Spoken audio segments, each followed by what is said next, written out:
اس بات کو سمجھ لیں کہ ترجیح دنیا کو نہ دے، ترجیح آخرت کو، اللہ کی ذات کو۔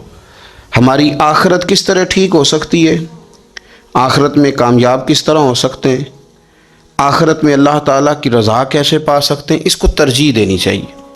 نبی پاک صلی اللہ تعالیٰ علیہ وسلم کے بہت سارے صحابہ بڑی شانوں والے، ایک صحابی کا ہم آج ذکر کرنے جا رہے ہیں جن کا نام ہے حضرت ابو ذر غفاری رضی اللہ تعالیٰ۔ ہمارے صوفیاء تصوف میں ایک جملہ بولتے ہیں کہ تیرا تو فقر فقر بو ذر ہے، یعنی جن کو صحیح درویش کہتے ہیں نا، صحیح درویش۔ مولا علی شیر خدا رضی اللہ تعالیٰ عنہ فرمایا کرتے دو ہی تو بندے ہیں جو رب کے رستے میں کسی شے کی پرواہ نہیں کرتے۔ حضور کون سے؟ فرمایا ابو ذر غفاری ہے اور دوسرے علی المرتضیٰ ہے۔ مولا علی فرمایا کرتے یہ نا مسلمانوں میں سے چوتھے یا پانچویں مسلمان ہیں۔ شروع سے ایک سلیم الطبع آدمی، کچھ لوگ طبعاً بڑے نفیس ہوتے ہیں، طبعاً ہی اللہ کی طرف سے شروع سے ہی۔ ان کا جو قبیلہ تھا بنو غفار وہ راہزنی کرتا تھا، لوگوں کو لوٹ لیتا تھا۔ شروع میں یہ کام کیا لیکن جب کچھ لوگوں کی چیخیں کانوں میں گئیں تو چھوڑ دیا، فرمایا نہیں یار طبیعت نہیں مانتی۔ اور نبی پاک کا کلمہ پڑھنے سے پہلے ہی بتوں کی پوجا چھوڑ کے رب کی عبادت شروع کر دی۔ لوگ پوچھا کرتے تھے آپ عبادت تو کرتے تھے پر منہ کدھر کرتے تھے؟ فرماتے تھے جدھر وہ کرا لیتا تھا کر لیتے تھے۔ کسی نے انہیں بتایا کہ مکے میں ایک شخص ہیں جنہوں نے اعلان نبوت کیا ہے، آپ کی طرح کی باتیں کرتے ہیں۔ انہوں نے اپنے بھائی کو بھیجا، ان کا نام انیس تھا، پتہ کر کے واپس آئے۔ بھائی کہنے لگے ابو ذر، ان کا نام جندب ہے، اصل میں ذر ان کے بیٹے کا نام ہے اور کنیت سے زیادہ معروف ہیں، ابو ذر غفاری کہلاتے ہیں۔ فرماتے ہیں کہ بھائی نے آ کے بتایا کہ وہ نیکی کا حکم دیتے ہیں، برے کاموں سے منع کرتے ہیں، صلہ رحمی کا پیغام دیتے ہیں، لیکن لوگ سارے مخالف ہیں۔ یہ چیز بھی بڑی کاؤنٹ ہوتی ہے، اسے نہ کاؤنٹ کیا کریں۔ لوگوں کی ترجیحات بدلتی ہیں، صبح کچھ دوپہر کچھ شام کچھ، اسے نہ کاؤنٹ کریں۔ انہوں نے اس بات کو کاؤنٹ کر کے بتایا کہ لوگ ان کے جو ہیں نا وہ مخالف ہیں سارے۔ تو حضرت ابو ذر غفاری کہنے لگے مجھے تسلی نہیں ہوئی، میں خود جا کے پتہ کروں گا۔ کہتے ہیں مکہ شریف آیا تو کسی ایسے آدمی سے پوچھ بیٹھا، میں تو کچھ اور سمجھا تھا وہ کچھ اور نکلا۔ مکے والوں نے بڑا مارا۔ مکے پہنچ کے پہلی جو چیز ملی وہ مار کھانے کی تھی۔ اب میں ڈرتے کسی سے پوچھتا ہی نہ، بھوک بھی بڑی تھی، رہنے کو جگہ نہیں تھی، حرم شریف میں لیٹا رہتا تھا۔ میرے نصیب دیکھو، مجھے ایک شخص نے نہ آ کے ہلایا، کہنے لگے اگر مناسب سمجھیں تو میں آپ کو دیکھ رہا ہوں کافی دیر سے، آپ کوئی پردیسی ہیں، آپ کا اپنا مہمان نہ بنا لوں؟ تو میں نے کہا آپ کا کیا نام ہے؟ کہنے لگے میرا نام ہے علی ابن ابی طالب۔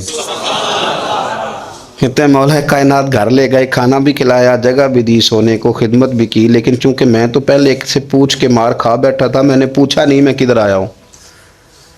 رات رہے، اگلی رات بھی رہے، لیکن میں نے بتایا نہیں میں کس کام آیا ہوں۔ حضرت ابو ذر غفاری رضی اللہ تعالیٰ عنہ کہتے ہیں خود ہی مولا علی نے پوچھا بتا سکتے ہو کیسے آئے ہو؟ میں نے کہا رات رکھ لو گے؟ فرمایا بڑا کشادہ سینہ دیا رب نے مجھے۔ تو بات تو کہنے لگے یار میں تو محمد مصطفیٰ کی زیارت کرنے آیا صلی اللہ تعالیٰ علیہ وسلم۔ یہ بے نیاز لوگوں میں سے ہیں حضرت سیدنا ابو ذر غفاری۔ میں حضور کی زیارت کے لیے ہوں۔ حضرت علی کہنے لگے سویرے لے چلوں گا۔ انسان بزدل نہیں ہوتا، ہر انسان بزدل نہیں ہوتا، اور بلا وجہ ٹکراؤ کی پالیسی بنا لینا یہ بھی سیانے لوگوں کا کام نہیں۔ حکمت کے تقاضوں کے مطابق چلنا یہ بھی دلیر لوگوں کا ہی کام ہوتا ہے۔ حضرت مولا علی کہنے لگے صبح لے کے چلوں گا پر حالات ٹھیک نہیں، شرارتی لوگ ہر جگہ ہوتے ہیں، اگر کوئی شرارتیوں کا ٹولہ ملا نا جو کھڑا ہوگا جاسوسی کرنے کے لیے کہ حضور کی طرف کون کون جا رہا ہے، تو میں نیچے جھکوں گا جوتے کا تسمہ ٹھیک کرنے کے لیے، لیکن آپ نے نہیں کھڑے ہونا، آپ نے چلتے رہنا ہے تاکہ کسی کو شک نہ ہو۔ کہتے ہیں اس ترتیب سے حضرت علی مجھے لے کے گئے، میں حضور کی بارگاہ میں پہنچا۔ مولا علی کہتے ہیں بڑے بڑے لوگ سوال کرتے تھے پر یہ شروع سے سلیم الطبع تھے، مجھے کہہ لینے دینا، جنہوں نے ماننا ہوتا ہے وہ لمبے سوال کرتے ہی نہیں۔ مان جو لیا تو لمبے سوالوں کی ضرورت ہی کوئی نہیں۔ کہتے ہیں لوگ بڑے بڑے سوال کرتے تھے پر ابو ذر نے 2-3 باتیں پوچھیں اور آگے جا کے کہنے لگے حضور ہاتھ بڑھائیں مجھے کلمہ پڑھائیں۔ نبی پاک صلی اللہ علیہ وسلم نے کلمہ پڑھایا، فرمایا باہر جا کے نا ابھی ذکر کرنا کہ تم مسلمان ہو گیا، یہ ماریں گے۔ عرض کی حضور انہیں مارنے دے، میں آیا بھی مار کھا نہیں ہوں۔ انہیں مارنے دے نا. پڑا فلک کو کبھی دل جلوں سے کام نہیں. داغ دہلوی نے کہا تھا پڑا فلک کو کبھی دل جلوں سے کام نہیں، اور جلا کے راکھ نہ کر دوں تو داغ نام نہیں. ماری تو کھانے آئے ہیں، مارنے دیں، کرنے دیں زور جتنا لگانا ہے لگانے دیں. باہر جا کے اعلان کیا، مکے والوں نے مارا، اتنا مارا کہ بے ہوش ہو گئے. پھر کسی نے بتایا کہ تم نے گزرنا بھی ہے ان کے علاقے سے، بنو غفار سے، پھر ان کا پتہ بھی ہے یہ لوگ بڑے سخت ہیں. پھر چھوڑا. تب ان بڑے جلالی تھے، زاہد مزاج تھے. فرماتے تھے کہ جو تمہاری ضرورت سے زیادہ ہے وہ سارا صدقہ کرو. کنز کے معاملے میں ان کا رویہ یہ تھا. صرف حضرت صدیق اکبر کو کچھ نہیں کہا انہوں نے، باقی حضرت عمر جیسے آدمی کو بھی کھڑا کر کے کہہ لیتے تھے یہ مال کیوں رکھا ہوا ہے خزانے میں، بانٹتے کیوں نہیں سارا. اور جناب عثمان غنی رضی اللہ تعالیٰ عنہ کے ساتھ تو باقاعدہ کئی دفعہ اس موضوع پر گفتگو کی. وہ کہتے تھے کہ جب اللہ کہتا ہے قرآن میں کہ مال دولت جمع نہیں کرنی، تو وہ جو لوگ تھے وہ بھی بڑی شانوں والے تھے. وہ کہتے تھے کہ اللہ نے جب زکوٰۃ فرض کی تو مال جمع ہوتا ہے تو زکوٰۃ فرض ہوتی ہے نا. جب فطرانے کا کہا تو مال ہوتا ہے تو فطرانہ آتا ہے نا. تو آپ جو کہہ رہے ہیں وہ ٹھیک ہے، پر آپ اعلیٰ بات کر رہے ہیں تقوی کی، سارا بانٹو. تو حضرت ابو ذر غفاری کہتے تھے چلو ٹھیک ہے تمہاری بھی بات مان لیتا ہوں، پر یہ بتاؤ مدینے والے کا اپنا طریقہ کیا ہے؟ کہ بھائی حضور کا طریقہ تو وہی ہے جو آپ بتا رہے ہیں. تو فرمانے لگے پھر اس رستے نہ چلیں جو رستہ مدینے والے رسول کا ہے. اور حضور سے، نبی پاک سے عشق کرتے بڑا کھل کے. یہ صحابہ صفہ میں سے تھے. کلمے پڑھنے کے بعد چونکہ طبیعت جلالی تھی تو حضور نے بھیج دیا، فرمایا واپس جاؤ اپنے قبیلے میں تبلیغ کرو. واپس گئے، بھائی کو مسلمان کیا، والدہ کو مسلمان کیا، قبیلہ سارا مسلمان کیا، وہیں رہے. ہجرت مدینہ کے بعد آئے تبوک کے موقع کے قریب، اور حضور نے صحابہ صفہ میں رکھ لیا. نوکری کرتے مدینے والے رسول کی، دلیر آدمی تھے، بڑا قبیلہ تھا، پر ڈیوٹی کرتے، ڈیوٹی خدمت کرتے. ایک بیٹا تھا زار اس کا نام تھا، اس کی ڈیوٹی لگائی تم نے میرے نبی پاک کے اونٹ چرانے. ڈاکو آئے تو صاحبزادہ اونٹوں کی، اونٹنیوں کی حفاظت کرتے شہید ہو گیا. اور یہ انوکھا بندہ ہے جس نے شرط لگائی تھی کہ میں نے کالی سیاہ رنگ کی عورت سے شادی کرنی. انوکھا بندہ ہے. ایک بیٹی تھی، ایک بیٹا، بیٹا شہید ہو گیا. بیوی سے کہا تم نے نبی پاک کے گھر میں خدمت کرنی ہے، حضور کے گھر والوں، اور میں نبی پاک کی نوکری کروں گا. حضور کی خدمت کرتے، ہر وقت خدمت میں رہتے. اور حضور جب آتے نا، صحابہ صفہ میں یہ شامل تھے جو لوگ دین سیکھتے، حضور جب آتے تو سب سے پہلے آ کے حضرت ابو ذر غفاری کا پوچھتے، بلائیں. اور جب بات کرتے حضور تو بار بار ان کو مخاطب کر کے بات کرتے. حضرت ابو ذر غفاری رضی اللہ تعالیٰ عنہ کا نبی پاک سے اتنا پیار کہ ہماری بھی مشکل حل کر دی.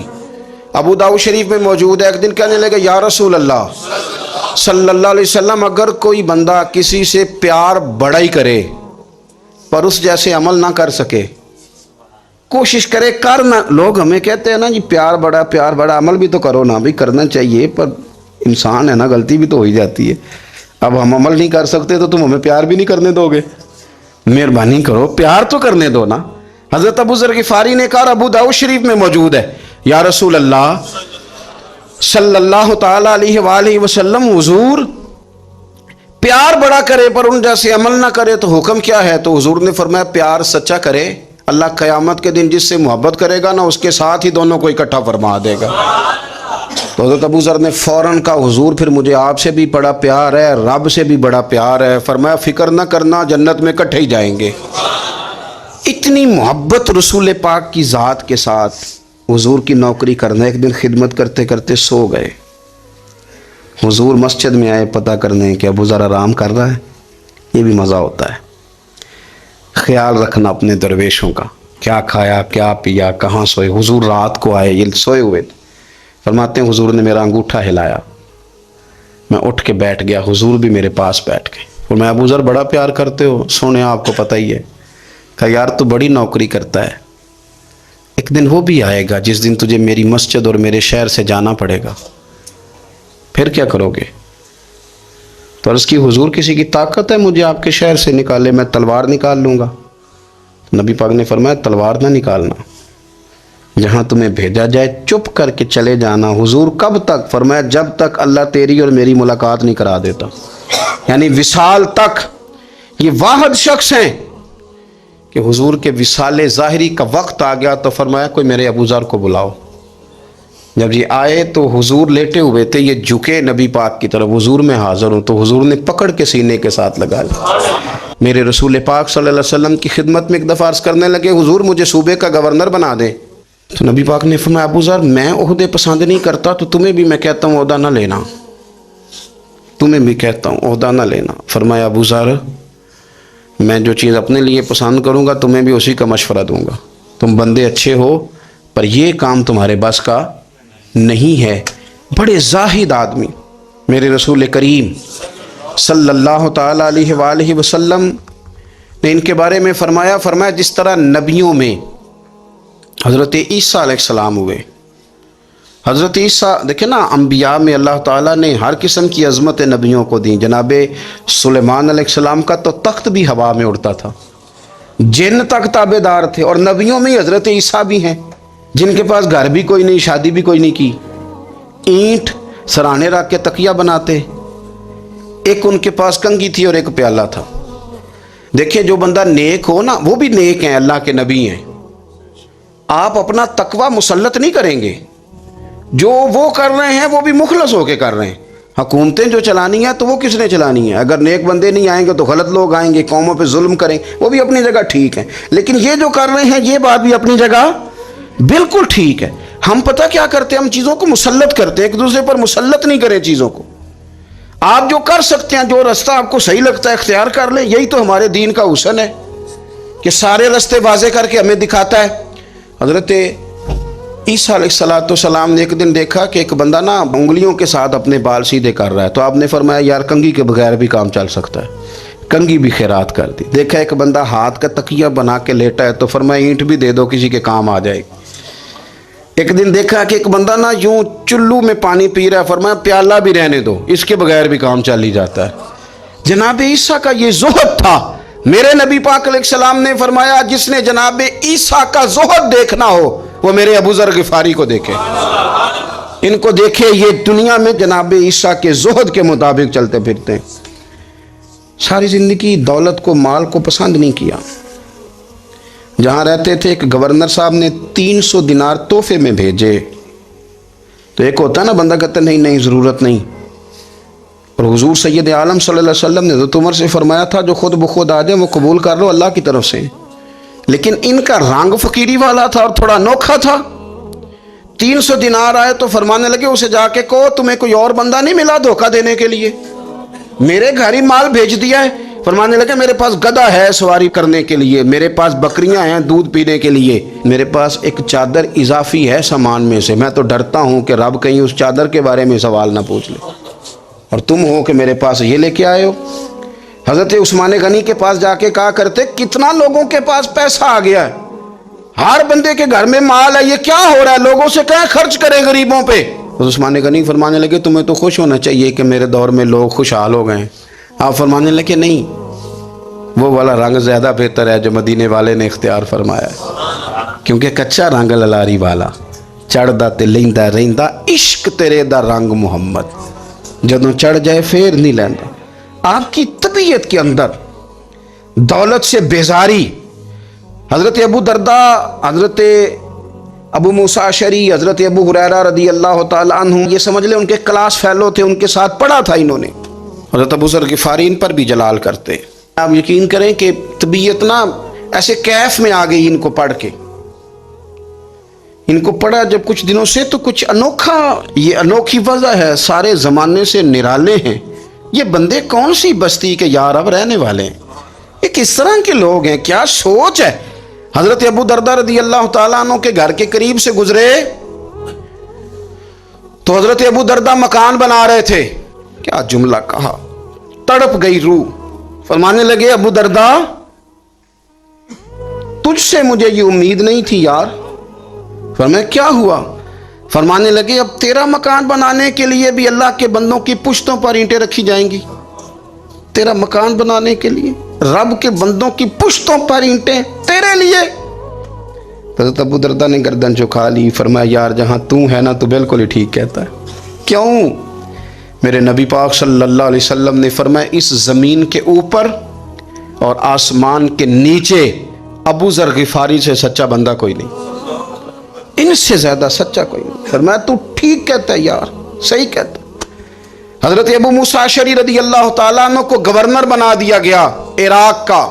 اب حضرت ابو موسیٰ اشعری صحابہ میں ایک بڑے جلیل القدر صحابی ہیں، اور ان کی عظمتیں، رفتیں، بلندیاں کیا کہنا، بڑی گہری دوستی تھی۔ لیکن جب وہ گورنر بن گئے نا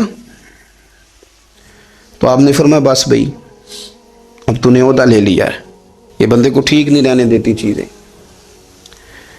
اب تو عہدے میں چلا گیا۔ بڑی مدت کے بعد ملاقات ہوئی حضرت ابو موسیٰ اشعری کے ساتھ، وہ دوڑ کے آئے حضرت ابو ذر غفاری کے گلے ملنے، میرا بھائی میرا بھائی۔ فرمایا پیچھے ہٹ جا، میں نہیں تیرا بھائی، تو گورنر ہے، میں غریب آدمی ہوں، اپنا کام کر۔ پھر دوڑ کے آئے، فرمایا ابو ذر تو میرا بھائی ہے یار، اکٹھے پڑھتے تھے حضور۔ فرمایا نہیں، جا تو نہیں میرا بھائی۔ پھر آئے، جانتے تھے نا یہ سچا بندہ ہے، یہ سچا بندہ ہے، یہ تقریروں والا نہیں، صرف وعظوں والا نہیں، اس کے اندر بھی بڑی سچائیاں ہیں۔ قریب آئے، آ کے کہا یار تو میرا بھائی ہے، میرے سینے لاگ۔ فرمانے لگے تو تیسری بار آیا ہے، مومن ہے، میں منہ نہیں موڑ سکتا، پر پہلے مجھے بتا گورنر بننے کے بعد تو نے مکان کتنے بنائے، باغ کتنے لگائے، چکیاں کتنی لگائیں، کتنے تو نے چیزیں بنائی ہیں، پہلے بتا۔ تو ابو موسیٰ اشعری نے ان کا ہاتھ پکڑا، رونے لگے، کہنے لگے جس محبوب سے تو نے تربیت لی ہے میں بھی انہی کا نوکر ہوں، جن کپڑوں میں عراق گیا تھا میرے ہاتھ بھی وہی ہیں یار، کیا بات کرتا ہے تو، میرے وہی ہیں۔ مجھے بتا اگر یہ عہدے خدمت کے ہم نہیں لیں گے تو پھر کیا ظالموں کو دیں گے، غیروں کو دیں گے؟ نہ کر، کچھ نہیں بنایا۔ حضرت سیدنا ابو موسیٰ اشعری رضی اللہ تعالیٰ عنہ روئے، اور جب کہا نا کوئی شے نہیں میرے پاس، تو فرمایا اچھا چل آ جا، پھر سینے لگ جا، تو واقعی میرا بھائی ہے۔ پھر حضرت ابو ذر غفاری نے محبت فرمائی، وہ درویشی، وہ فقیری، وہ سادگی، وہ نورانیت، وہ دل کے ساتھ اندر۔ ہمارے تو بہت سارے لوگ ہیں جو کہتے ہو کہاں لے جانا ہے مال، کیا ضرورت ہے مال کی، ہر وقت مال کی مخالفت کرتے ہیں، لیکن دل ان کا کہتا ہے کہ آئے صحیح، کسی طریقے سے پہنچے صحیح۔ حضور نے فرمایا بعض لوگوں کی زبانیں شہد سے زیادہ میٹھی، دل بھیڑیے سے زیادہ خطرناک، اوپر سے کہہ کچھ رہے ہیں اندر حالات کچھ اور ہیں۔ لیکن حضرت ابو ذر غفاری رضی اللہ تعالیٰ عنہ دوری دولت سے، آپ فرماتے کیوں ہے لوگوں کے پاس مال، کس لیے اتنا مال جمع کیا ہے؟ کیا ساری غریبی ختم ہو گئی ہے، غربت مٹ گئی ہے ساری، کیوں لوگ مال بناتے ہیں؟ ایک اور آپ کی کلاس فیلو تھے جو بصرے کے گورنر بنے، عبداللہ بن عامر رضی اللہ تعالیٰ۔ ایک صاحب سے ملاقات ہوئی، جناب نافع تائی ان کا نام تھا، تو ابو ذر غفاری سے وہ بڑے شوق سے ملنے آئے، حضور کے صحابی سمجھ کر کے۔ فرمایا کہاں کے رہنے والے ہو؟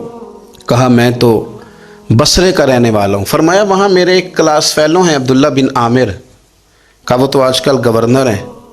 فرمایا میرا ایک پیغام دے دو گے اس کو جا کے؟ کہا حضور دے دوں گا۔ فرمایا اس سے جا کے کہنا تو گورنر بن کے بھی زندہ ہی ہے، اور میں پانی کا پیالہ پیتا ہوں، کھجور کھاتا ہوں اور رب کی عبادت کرتا ہوں، میں بھی تو زندہ ہی ہوں نا، تو بھی زندہ ہی ہے، اس سے آگے کچھ نہیں ہے، اور میں کھجور کھاتا ہوں، پانی کا پیالہ پیتا ہوں، میں بھی تو زندہ ہوں نا۔ اللہ اکبر۔ نافع تائی کہتے ہیں اس پیغام کی سمجھ نہیں آئی، لیکن میں لے کے گیا، عبداللہ بن عامر سے میری ملاقات ہوئی، تو میں نے کہا جی ایک پیغام دینا ہے، تو انہوں نے کچھ توجہ نہیں کی۔ جب میں نے بتایا نا کہ حضرت ابو ذر غفاری کا پیغام ہے، تو ان دونوں آنکھیں کھول دیں، کہنے لگے جلدی بتاؤ انہوں نے کیا کہا ہے۔ فقر اور درویشی کے رستے پہ چلنے والوں کے امام سیدنا ابو ذر غفاری نے کیا کہا ہے؟ تو کہتے ہیں مجھے پاس بٹھا لیا، شفقت فرمائی، کہنے لگے اب بتاؤ انہوں نے کیا کہا ہے؟ تو عرض کرنے لگے انہوں نے کہا ہے کہ تو گورنر ہے، تو بھی زندہ ہے، اور میں کھجور کھاتا ہوں، پانی پیتا ہوں، رب کو یاد کرتا ہوں، میں بھی تو زندہ ہی ہوں نا۔ کہنے لگے ایک دفعہ پھر کہا انہوں نے کہا تھا کہ میں کھجور کھاتا ہوں، پانی پیتا ہوں، عبادت کرتا ہوں، میں بھی تو زندہ، کہا ایک دفعہ پھر کہتے ہیں تیسری دفعہ کہا تو وہ اتنا روئے کہ انہوں نے چادر میں منہ چھپا لیا۔ کہنے لگے یار وہ ٹھیک ہی کہتا ہے، وہ صحیح کہتا ہے، اتنا مال، اتنے عہدے، اتنی چیزیں، اتنا کچھ جمع کر کے رکھا ہے، ان کا حساب دینا، ان چیزوں کہ اللہ کے حضور کیا عذر پیش کریں گے، کس طرح رب کی بارگاہ میں بتائیں گے کیا وجہ تھی، کن چکروں میں ہم نے زندگی گزار دی۔ سیدنا ابو ذر غفاری رضی اللہ تعالیٰ عنہ نے اپنی حیات مبارکہ ساری کی ساری فرماتے تھے کہ ہم نہیں عمل کریں گے تو کون کرے گا۔ وہ خاص سادگی، وہ خاص، اور پتہ میرے نبی پاک نے کیا فرمایا؟ فرمایا مجھے میرے رب نے حکم دیا ہے کہ میں 4 لوگوں سے پیار کروں۔ اللہ اکبر، کاش کبھی آپ اس حدیث کے جملوں کو سمجھیں۔ اور یار اللہ نے حکم دیا ہے محبوب پیار کرے، حضور کس سے؟ تو پہلے 3 مرتبہ نبی پاک نے ایک ہی شخص کا نام لیا، فرمایا علی سے، علی سے، علی سے، پھر فرمایا ابو ذر غفاری سے، پھر فرمایا جناب مقداد سے، پھر فرمایا سلمان فارسی سے۔ رب نے مجھے کہا ان سے پیار کرو۔ حضرت ابو ذر غفاری تبوک کے موقع پر نا اونٹ پہ بیٹھے تھے، پیچھے رہ گئے، اونٹ پر بیٹھے تھے تو پیچھے رہ گئے، اونٹ سست تھا، تھک گیا، چل نہیں رہا تھا۔ حضرت ابو ذر غفاری رضی اللہ تعالیٰ عنہ پہلے تو اسے لے گئے یہ گاؤں میں کہ اونٹ بیمار ہو گیا، اس کا علاج کرایا، لیکن جب وہ ٹھیک نہ ہو سکا نا تو اونٹ وہیں چھوڑ دیا۔ حضور صلی اللہ علیہ وسلم کے پیچھے ضرور پہنچنا ہے میدان تبوک میں، تو جو سامان تھا وہ سارا پشت پہ رکھا اور اکیلے ہی چل دیے، تنے تنہا اور پیدل۔ سامنے سے گرد اڑتی ہوئی نظر آئی تو لوگوں نے کہا حضور پتہ نہیں کون آیا ہے۔ فرمایا تمہیں نہیں پتہ، مجھے تو پتہ ہے نا، ابو ذر غفاری آیا ہے، ابو ذر غفاری آئے۔ پھر حضور نے فرمایا یمشی واحدہ و یموت واحدہ و یبعث واحدہ، فرمایا یہ تنہا چلتے ہیں، یہ تنہا ہی دنیا سے جائیں گے، تنہا ہی اٹھائے جائیں گے، تنہا تنہا چلتے ہیں، تنہا ہی دنیا سے جائیں گے، انتقال تنہا ہی اٹھائے جائیں گے۔ یہ بہت زیادہ سختی کرنے لگے صحابہ پہ، بہت زیادہ۔ تو حضرت عثمان غنی رضی اللہ تعالیٰ عنہ نے فرمایا کہ آپ اپنے مزاج کے لحاظ سے تو درست ہیں، پر جو چیز آپ طاری کرنا چاہتے ہیں جب شریعت گنجائش دیتی ہے تو آپ کیوں اتنی سختی فرماتے ہیں؟ تو فرمانے لگے ٹھیک ہے پھر مجھے ربضہ جانے کی اجازت دے دو۔